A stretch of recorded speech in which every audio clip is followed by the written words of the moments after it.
Título 10, Capítulo 1 del manejo y transporte manual de materiales. Los patronos deben desarrollar un plan detallado de procedimientos y métodos de trabajo para el manejo de cargas. Se enfatiza la importancia de pasos específicos como la adecuada posición del trabajador con pies separados y la técnica de levantamiento. El remitente de objetos con peso superior a 50 kilogramos debe marcar el peso en el exterior. Los trabajadores que manipulen materiales con riesgos potenciales deben protegerse adecuadamente utilizando los elementos o equipos de seguridad recomendados para cada situación. La carga máxima recomendada para trabajadores es de 25 kilogramos para hombres y 12.5 para mujeres. Las personas con condiciones médicas no están autorizadas para levantar objetos pesados. Las cajas o sacos deben manipularse tomando las esquinas opuestas, llevándolos primero a la cadera y luego al hombro para depositarlos. En la manipulación de tambores, usar guantes de cuero para rodarlos, agarrar por las muescas, previene lesiones. Voltearlos implica colocar un pie en el borde inferior y tirar del borde superior hacia uno mismo.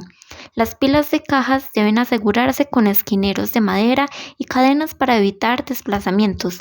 Al apilar materiales, usar espacios apropiados, seleccionar según características físicas y químicas. Recomendar pilas altas, elevándolas al techo si es posible, con medidas para prevenir daños y riesgos.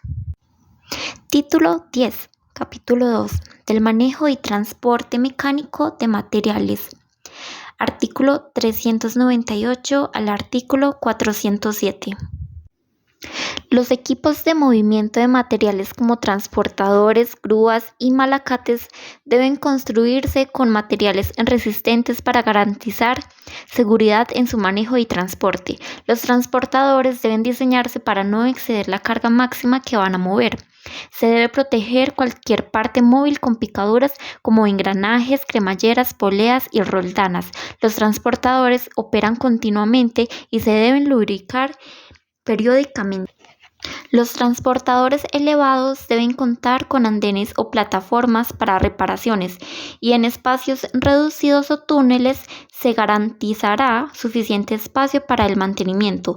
Los transportadores con fuerza motriz deben tener dispositivos para evitar sobrecargas.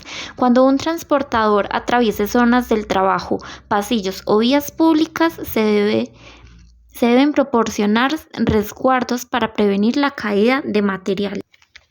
Los transportadores de descarga automática deben contar con un equipo que los detenga automáticamente al llenarse el depósito. Las aberturas en el piso por donde pasa el transportador y las que dan acceso a vertederos o tolvas de descarga deben contar con resguardos para prevenir caídas de personas.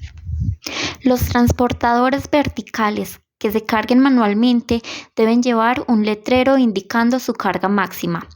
Cuando se detenga un transportador para reparaciones o mantenimiento, el interruptor debe quedar asegurado en la posición abierto. Solo la persona que inició el interruptor en esa posición puede soltarlo y el transportador no se reiniciará hasta que se verifique que todo esté despejado. Artículo 408 al 417. Se deben instalar puentes o pasos a desnivel para cruzar el trayecto del transportador. Los operarios que trabajen cerca de transportadores recibirán instrucciones sobre cómo manejar, colocar y activar los interruptores de parada, así como las pautas para su inspección. Las grúas, incluyendo diversos tipos de estas, se diseñarán para la carga máxima a mover sin excederla. Las grúas fijas, grúas viajeras y malacates se inspeccionarán periódicamente para verificar la funcionalidad de los elementos y dispositivos de seguridad. Las grúas tendrán medios seguros de acceso, peldaños y barandas. De no ser posible, se instalarán escaleras fijas y una jaula. Solo el operador de planta autorizado ingresará a la cabina de la grúa. El operador seguirá solo las señales del director de la izada o del señalador autorizado. Prohibido que personas menores de 18 años operen o ayuden a operar grúas fijas, grúas viajeras o malacates. Prohibido que personas con problemas de vista, oído, cardíacas, epilépticas o con trastornos Operen grúas fijas, grúas viajeras o malacates. El operador de la grúa debe seguir medidas de seguridad durante las maniobras y estar alerta a las imprudencias cercanas. El operador y su señalador son responsables del movimiento de la carga. El operario asegurará y equilibrará la carga una vez izada. Si el operador no ve la carga y recibe señales, la responsabilidad de asegurar y equilibrar recae en la persona que supervise la izada. Artículo 418 al 427. Antes de izar la carga, el operador alinea los cables de izada utilizando el botalón, carro o puente según sea necesario. Las grúas no deben usarse para tirar lateralmente a menos que sea seguro y esté autorizado. El operador evitará que la carga pase sobre personas. La carga máxima debe estar claramente señalada y no debe excederse. El diámetro de los tambores de izado debe ser al menos 30 veces el diámetro del cable o 450 veces el diámetro del alambre del cable. El extremo del cable en el tambor debe estar asegurado y no se izarán cargas si quedan menos de 4 vueltas de cable en el tambor. Los aparatos de izado deben tener frenos capaces de sostener al menos una vez y media la carga nominal. Los cables de control de los aparatos de izado maniobrados desde el suelo deben estar marcados para indicar la dirección de movimiento de la carga al usar cada control. Los aparatos eléctricos de izado deben tener dispositivos limitadores que corten automáticamente la energía cuando la carga exceda la altura máxima permitida. Todos los accesorios para la manipulación e izado de materiales como eslingas, cables, cadenas y ganchos deben ser examinados minuciosamente antes de su uso por personas designadas por el patrono. Los electroimanes de suspensión en grúas deben tener circuitos eléctricos en buen estado. No se deben dejar los electroimanes suspendidos en el aire cuando no se utilicen y se deben desconectar cuando las grúas se usen para otras operaciones. Artículo 428 al 437. Los operarios deben usar tenazas de material antimagnético para guiar los electroimanes y prevenir lesiones en caso de fusibles fundidos u otras interrupciones de corriente.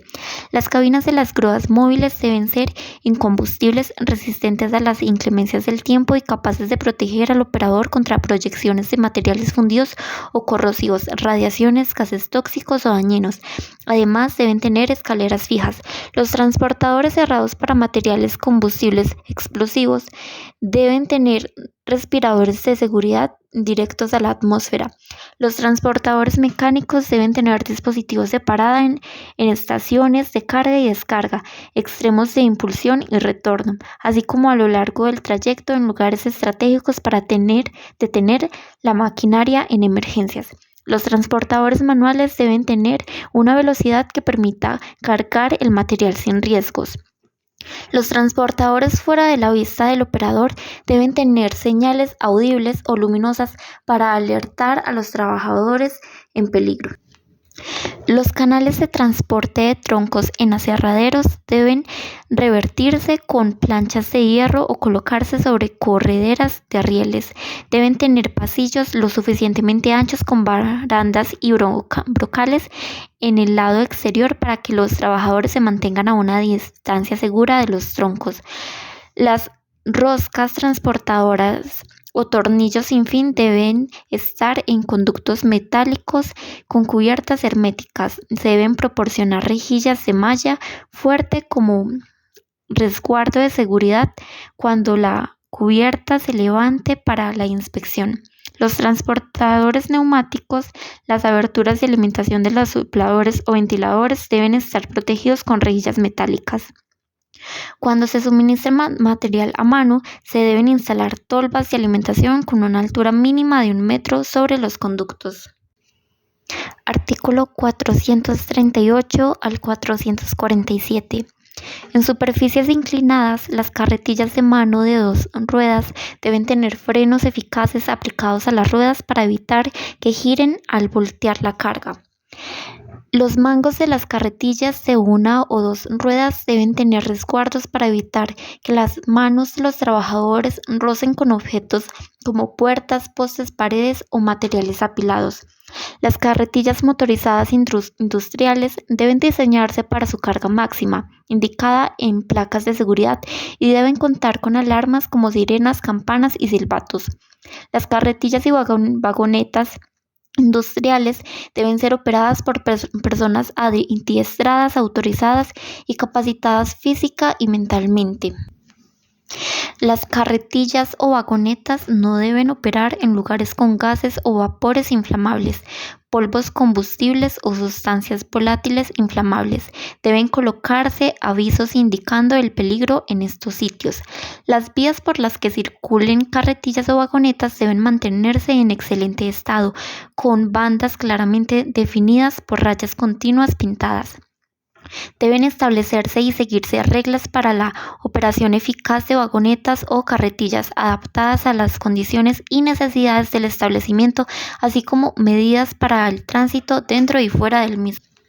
Las cuerdas, cables y cadenas con sus enganches y montajes para el manejo de materiales deben cumplir con las normas de carga límite, considerando el factor de seguridad. Se deben usar tablas para calcular las cargas límites según dimensiones y ángulos para cuerdas y eslingas de manila, cables de alambre, eslingas de cable de alambre, cables de acero alma de fibra, cadenas, eslingas de cadena, grilletes y ganchos. En grúas para el manejo de materiales pesados se aplican factores mínimos de seguridad: 10 para ganchos, 8 para los engranajes y ejes y 5 para otros elementos. Si se manejan materiales peligrosos, el factor es 10. Las pasarelas deben tener 50 centímetros de ancho a lo largo del puente, a un lado del armazón.